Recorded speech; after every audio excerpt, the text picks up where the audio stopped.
நண்பர்களே, இது வில்லிவாக்கத்தில் வந்து அவங்க பழைய பெட் ஒன்று வச்சுருந்தாங்க.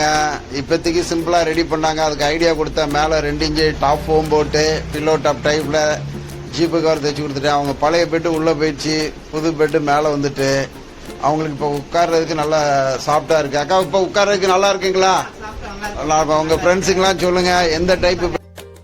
நண்பர்களே, பழைய காயர் பெட்டு முள்ளாக குத்துது, அப்படி குச்சி குச்சியாக குத்துது, சாஃப்ட்னஸே இல்லைன்னு வருத்தப்பட வேண்டாம். காயர் பெட்டு எந்த பிராண்டட் பெட்டாக இருந்தாலும் குறிப்பிட்ட காலத்துக்கு பிறகு அதனுடைய ரப்பர் வந்து மெல்ட் ஆகி ஹார்டாகிடும்.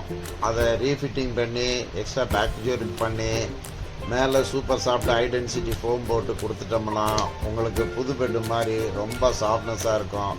உங்களுக்கு காஸ்ட்டை கஷ்டப்பட்டு உழைச்ச காசை வேஸ்ட்டு படுத்த வேண்டாம். எங்ககிட்ட கொடுங்க, சூப்பராக பண்ணி கொடுக்குறோம். வீட்லேயே வந்து பண்ணி கொடுக்குறோம்.